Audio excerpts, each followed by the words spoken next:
창세기 32장 24절로부터 31절까지 말씀입니다. 야곱은 홀로 남았더니 어떤 사람이 날이 새도록 야곱과 씨름하다가 자기가 야곱을 이기지 못함을 보고 그가 야곱의 허벅지 관절을 치매 야곱의 허벅지 관절이 그 사람과 씨름할 때에 어긋났더라. 그가 이르되 날이 새려하니 나로 가게 하라. 야곱이 이르되 당신이 내게 축복하지 아니하면 가게 하지 아니하겠나이다.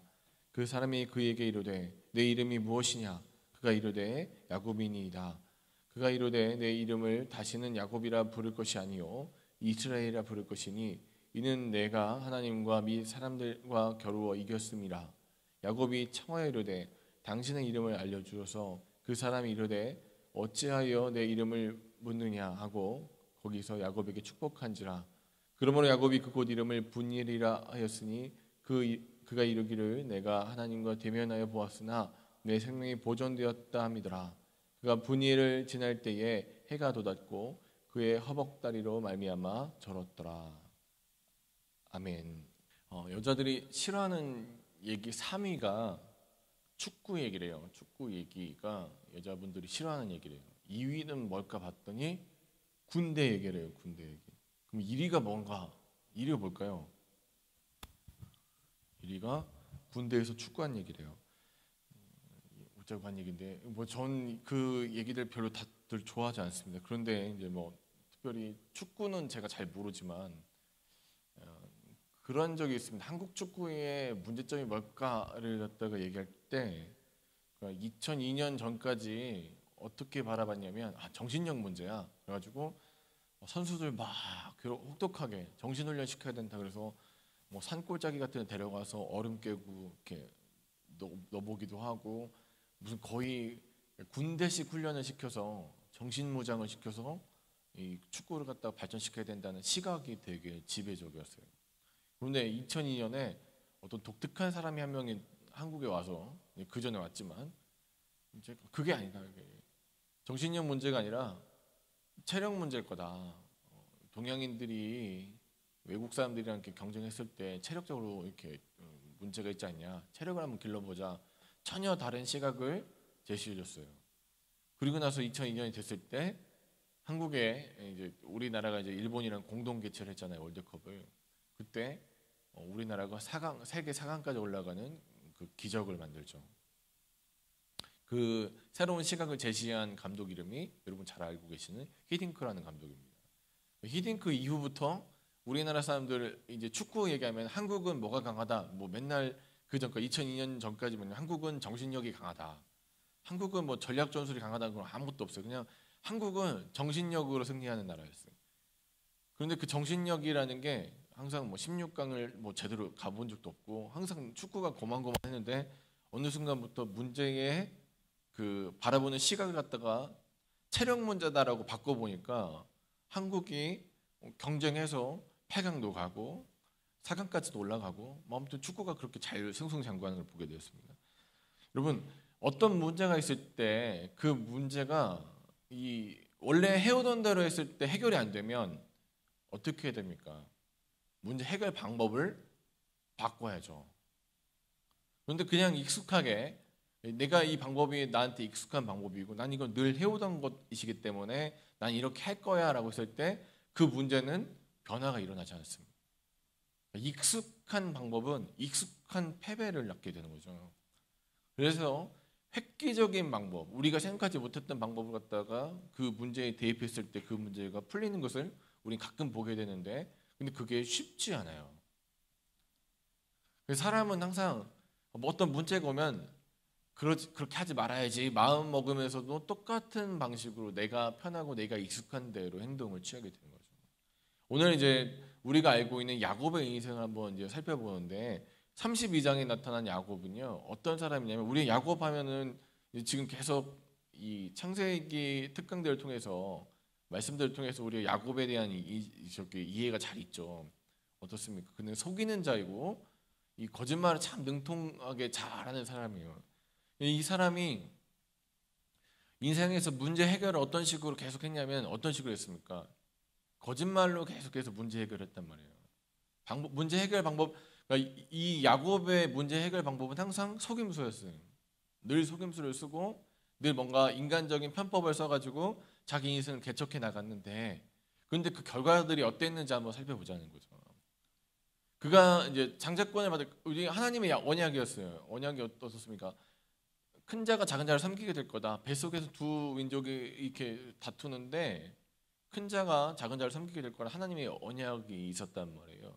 근데 그 언약을 성취하는 방법이 자기가 익숙한 속임수로 자기 형을 속여서 장자권을 뺏어오죠.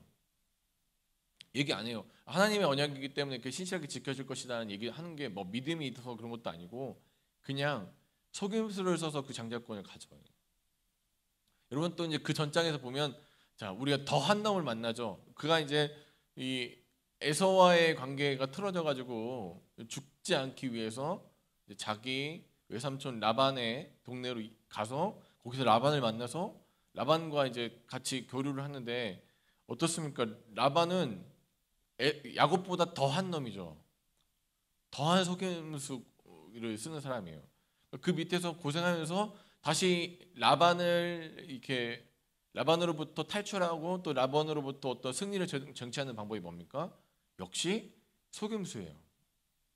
인간적인 방법, 교묘한 수, 이걸 사용해서 또 라반으로부터 그 많은 재물을 탈취해냅니다. 근데 그 지난한 과정들, 그 두 번의 어떤 큰 사건이 있는 그 과정들을 살펴봤을 때 야곱이 썼던 그 방법은 뭘 망가뜨립니까? 계속 지속적으로 관계를 망가뜨리고 있죠. 자기네 생각에 이건 좋은 방법이라고 취했던 그 형에 대한 어떤 그 문제 해결 방법이 형과의 관계를 깨버렸어요. 또 자기 외삼촌과의 관계 안에서 자기가 썼던 교묘한 수, 속임수가 외삼촌과 자기의 관계를 깨뜨렸어요. 그러면 사랑하는 여러분, 두 번 정도 학습 효과가 있는 거잖아요. 아, 이거 하면은 문제가 생기는구나. 내 방법을 취하면 계속해서 어떤 문제가 생길 수 있겠구나를 갖다 자기가 학습 능력이 있어야 되는데 현저하게 떨어지죠, 야곱은. 어떻습니까? 세 번째 이제 다시 한번 에서랑 만나야 되는 과정에 있을 때 그가 취했던 방법은 어떻습니까? 굉장히 믿음적인 방법인가요? 믿음이 있는 사람의 방법인가요? 그렇지 않죠. 그는 어떻게 하냐면 맨 처음에 선물을 보내서 그 사람 마음을 어떻게든 좀 달래려고 해요. 그래서 전령들을 보내서 선물을 갖다 앞세우는 거예요. 에서의 마음을 혹시라도 좀 녹여볼 수 있을까? 그 다음에 2차적으로 생각한 게 뭐예요? 자기 때를 두 때로 나눠 갖고는 어떻습니까? 1차, 2진, 1진, 2진 보내서 만약에 에서가 치고 들어오면 어떻게 하려고 해요? 아, 지금 1본진이 무너지면 2본진 데리고 도망가거나 아니면 최종적으로 누구만 도망가려고 하는 거예요? 자기 혼자서, 야곱 혼자서 도망가려고 다 계획을 세워놨어요. 그 인간적인 방법, 익숙한 방법으로 야곱은 그렇게 살아요. 그런데 그 야곱에게 누가 찾아오시는 거예요? 32장 1절 보니까 어떻게 되어 있습니까? 야곱이 길을 가는데 지금 에서를 만나러 가요. 그런데 32장 1절 같이 한번 읽어볼게요. 같이부터 시작. 야곱이 길을 가는데 하나님의 사자들이 그를 만난지라 되어 있어요. 누가 찾아와요? 아, 하나님이 찾아오세요. 익숙한 문제 해결 방식을 갖고 있고 익숙한 생각을 갖고 있는 그 야곱에게 누가 찾아오시는 거예요? 하나님이 그를 찾아오셔서 패턴을 바꿔주시기 위해서, 새로운 생각을 하게 만들기 위해서 그를 찾아오십니다. 근데 여전히 아무튼 그가 뭐 전령도 보내고 뭐 선물 가족들 둘러 나눠 갖고는 그 방법을 취해요. 그런데 하나님 찾아오시자 그가 했던 새로운 방법이 하나 있습니다. 9절부터 12절까지를 보면 어떤 일을 합니까? 야곱이 뭐 하는 거예요? 9절부터 한번 9절 한번 같이 한번 읽어보겠습니다. 읽어볼게요. 야곱이 또 이르되 내 조부 아브라함의 하나님, 내 아버지 이삭의 하나님 여호와여. 여기 돼 있어요. 뭐 하고 있어요? 그렇죠, 기도하는 거예요. 방법이 바뀌었어요. 이제까지 자기는 그 수단과 방법을 갖다가 어떤 식으로 했어요? 내가 잘하는 걸 하는 거예요. 내가 잘하는 거, 나 속이는 거 잘하고 머리 영악하게 잘 돌아가니까 이렇게 일진이 나눠갖고 다 해놓고, 원래 그런 사람인데 그 사람에게 하나님 찾아오시니까 그 사람이 비로소 뭘 하기 시작해요? 새로운 방법을 시도하는 거예요. 그게 뭐예요? 기도라는 새로운 방법을 시도하기 시작하는 거예요. 근데 여전히 그럼에도 불구하고 13절부터 21절까지 보니까 선물을 보내요. 다시 에서한테. 자, 마음을 회유하기 위해서 선물을 보내요. 또 22절부터 23절 보니까 가족을 약국방 건너편으로 먼저 보내요. 자, 너네들 먼저 가. 왜? 내가 가면 난 죽을 수 있으니까. 그래놓고 오늘 본문이 되는 24절에서 야곱이 다시 뭘 하기 시작하는 거예요? 천사와 씨름했다 돼 있는데 씨름하면서 뭘 하는 거예요? 똑같은 패턴인데 아까 앞에서 뭐 했어요? 세 번째?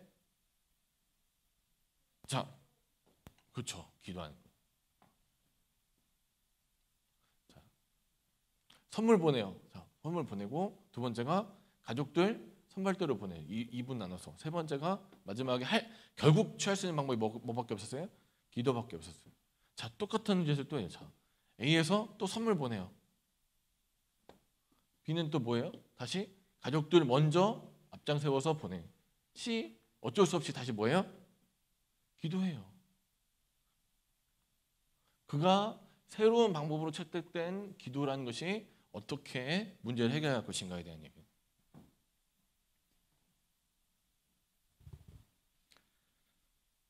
결국에 이 문제 해결은 누가 해주시는 거예요? 그러니까 기도하니까 하나님이 개입하시는 거예요. 사랑 여러분, 익숙한 방법은 익숙한 패배를 만들어냅니다. 내가 원래 했던 대로 하면 안 돼요. 내가 원래 했던 방법은 안 되니까 여러분 이 자리에 엎드려서 하나님 앞에 기도하는 거예요. 내 방법으로 안 됩니다 하나님. 내 방법을 했는데 내 방법으로 하니까 안 돼요 하나님. 내 방법대로 내 인생 살아보니까 계속 망하니까 하나님 내 방법대로 하면 안 되겠어요 하나님. 그러니까 하나님이 다른 방법을 주시고 다른 환경을 열어주시는 거예요. 사랑 여러분, 이 야곱의 축복이 사랑하는 저와 여러분의 복이 되길 주님 간절히 축원합니다.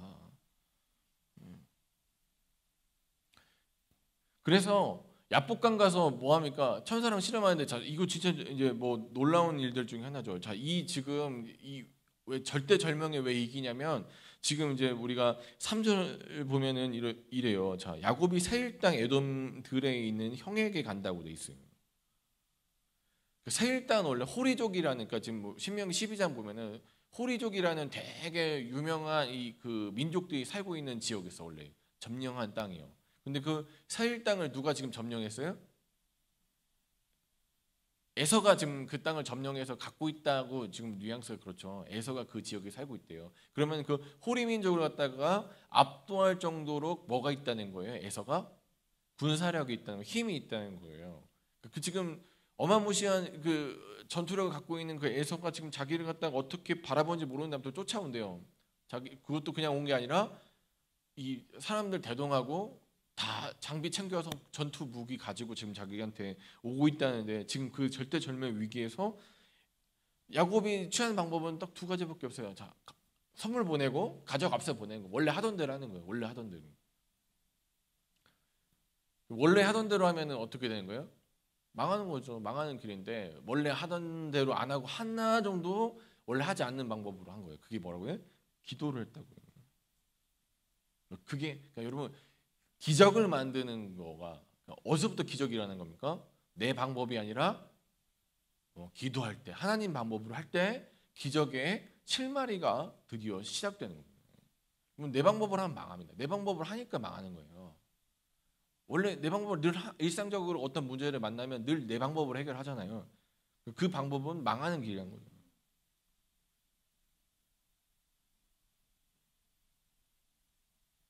자, 24절 보니까 이제 그가 홀로 남았어요. 이제까지 자기를 지켜주던 것들 뭐랑 좀 비슷합니까? 문제 해결은 어디서부터 출발하는 거예요? 나는 아무것도 아닙니다 라는 고백에서부터 출발하죠. 내가 내 방법들 홀로 남았다라는 표현이, 자, 24절 보니까 야곱은 홀로 남았더니 돼 있어요. 홀로 남았어. 자기를 지켜주던 것, 자기를 안전하게 했던 것들이 이제 없어졌어요. 그러니까 이제부터 누구밖에 없어요? 드디어 하나님이 보이기 시작하는 거야. 아, 주님이 보이기 시작하는 거야. 나를 안전하게 지켜줬던 껍질을, 내 머리를 가리고 내 눈을 가렸는데 그게 날아가 버리니까 그 다음부터 뭐예요? 하나님이 보이기 시작하는 거예요. 그가 진짜 하나님을 만났어요. 근데 여기 정말 이제 감사한 구절이에요. 이 구절 참 멋있는 구절이에요. 이기지 못함을 보고 되죠. 이기지 못함을 보고. 그가 이기지 못함을 보고. 누가 지금 이기지 못하는 거예요? 하나님의 사자가 야곱이랑 겨루는데 그가 이기지 못함을 보고 돼 있어요. 25절 보니까. 이게 왜 멋있는 말이냐면 여러분, 하나님이랑 사람이랑 싸우면 누가 이깁니까? 당연히 하나님이 이기죠. 근데 이기지 못함을 보고 뭐냐면 그게 무슨 얘기냐면 하나님이 자기를 낮추셔서 겨루어 주시는 거예요. 같이. 이게 나쁜 뜻이 아니라 하나님이 자기를 낮추셔서 그 사람을 만나기 위해서 자기의 그 능력을 제어하셔서 그 사람과 씨름을 해주시는 거예요. 붙들어 주시는 거예요. 너 나 붙들려 주시는 거예요. 붙들려 주시는 거. 그 사람이 붙들 수 있도록 한번 붙들어 봐. 붙들었어요. 그가. 그래서 간절히 하나님 앞에 기도하죠. 나를 축복해 주지 않으시면 저는 당신을 보낼 수 없습니다. 그러니까 이 하나님의 사람이 그에게 뭐라고 얘기하냐면 네 이름이 무엇이냐라고 물어봐요. 이건 그냥 나 궁금한데 너 이름이 뭐야? 물어보는 게 아니라 너 그동안 어떻게 살아왔냐? 물어보는 거예요. 너 이름 뭐냐? 물어보는 거예요. 본질적인 질문하는 거예요. 넌 어떤 사람이었냐? 야곱이 자기 인생을 회고하는 거죠. 하늘을 좀 돌아보니까 자기 인생은 어떤 사람이에요? 나는 사기꾼이에요. 나는 속이는 자입니다. 너 누구냐? 물어봐. 너 누구냐? 너는 누구냐? 물었을 때 자기 인생을 쭉 반추해 보니까 자기는 어떤 사람이에요? 자기는 사기꾼이에요. 현재까지 자기의 행동들을 통해서 제대로 된 것이 하나도 없어요. 자기 행동할 때마다 가족이 관계가 깨졌고 자기가 행동할 때마다 문제가 생겼고 자기의 인생은 계속 속이는 자였어요. 그리고 자기 고백을 하는 거예요. 나는 야곱입니다. 나는 속이는 자입니다. 나는 사기꾼입니다. 그 고백에 하나님의 사람이 하나님이 뭐라고 해주십니까? 뭐라고 불러요? 이름 바꿔주시죠. 28절 보니까 그가 이르되 내 이름을 다시는 야곱이라 부를 것이 아니요. 자, 이 얘기가 뭐냐니까 이거 원어로 그대로 풀이되면 이래요. 그것이 더 이상 불리지 말아야 한다라는 말이에요. 그것이 더 이상, 그러니까 너는 더 이상 야곱으로 불려서는 안 돼. 너 이름 뭐야? 야곱입니다. 너는 더 이상 야곱으로 불려선 안 될 것이다. 옛날처럼 살면 안 돼. 여러분, 회심의 역사는 오늘 어제 내가 잘못한 거 하나님 잘못했어요. 용서해 줄게. 감사합니다. 또 똑같은 죄지로 가는 게 아니에요. 회심의 역사는 어떻게 나타납니까? 다시는 그 이름으로 불리지 않는 거예요. 그래서 하나님이 이름을 바꿔주죠. 그러니까 다시는 그 이름으로 불리지 말라는 거예요. 옛날에 너 어떤 삶을 살았냐? 너 옛날에 어떻게 살았어? 저는 이런 사람이었습니다. 그래? 다시는 그 이름으로 불려서는 안 될 거다. 다시는 그 이름 불리지 마라. 다시는 야곱으로 불려서는 안 돼. 다시는 사기꾼으로 살지 마. 다시는 속이는 자로 살지 말아야 될 것이다. 다시는 네가 원했던 그 방법으로 살면 안 돼. 근데 여러분, 그러려면 다시는 그런 삶을 살지 않으려면 뭐가 필요합니까? 그렇죠. 하나님 은혜. 다시는 그 방법 살지 않으려면 내 방법이 죽어야죠. 하나님 방법대로 살아야죠. 내 힘 의지하면 안 되죠. 그러니까 하나님이 그 이스라엘 이름 바꿔주시면서 그에게 어떤 일을 해주세요?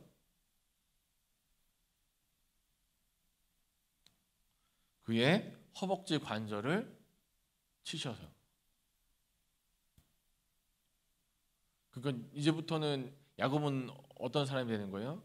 지팡이 의지하지 않고는 살아갈 수 없는 사람이 되는 거예요. 평생 장애인으로 사는 거죠. 근데 그게 나쁜 게 아니에요. 이제까지 그는 자기 힘을 의지하고 이 사람이 얼마나 괴력이 있냐면 겨루어 이기지 못할 정도로 자기의 힘이 있는 사람이에요. 몸에 힘이 천사랑 실험했는데도 밀리지 않는 괴력 있는 사람이 이제는 어떻게 평생 지팡이 의지하지 않고는 못 사는 사람이 된 거예요. 하나님이 그의 인생을 어떻게 주신 거예요? 완전히 바꿔주신 거예요. 180도 바꿔주신 거예요. 이제는 하나님 없이는 못 살아요.